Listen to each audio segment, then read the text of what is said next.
Bugun kechki ovqatga suyuqqina qilib tepchil sho'rva pishirgan edim, lekin xo'jayinlarning iftorlari chiqib qoldi.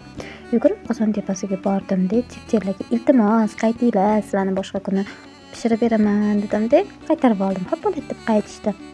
Keyin ularni qovurishga ketgan yog'im bol bo'lmasligi uchun skоворodkada bitta aylantirib oldim. Ichiga kirgan yog'larni hammasini qaytarib chiqarib berishdi. Boshini yaxshilab aylantirish kerak-da qizlar tepchillarni. Shunda etganinglarni qiladiman. Unlarini ham qaytarib berdi. Qarab turinglar, o'rganib olinglar mana. 1-2 boshini aylantirsanglar rozi bo'lishadi. Keyin ularni farshini morozilovkaga tiqib qo'ymoqchi bo'ldim-da, ichiga solgan murchim, qolgan narsalarim esimga tushib qoldi-da, ularni ham yaxshi gapirib qaytarib olishga harakat qildim. Xo'p bo'ladi deyishdi, mana o'zingizlar ko'rib turibsizlar, qaytishdi. Guruchim ham, murchim ham, hattoki piyozim ham bittalab ichidan chiqib keldi. Misrovka muzimga o'xshagan aqlli-da, go'shtlarimni butun qilib qaytarib berdi. Ovqatga solgan suvim filtrdan edi o'zi ham. Aparatim ishlovurib charchab qolmadim dedim-da, suvini qaytarib joyiga solib qo'ydim. Ziravorlarni ham terib oldim.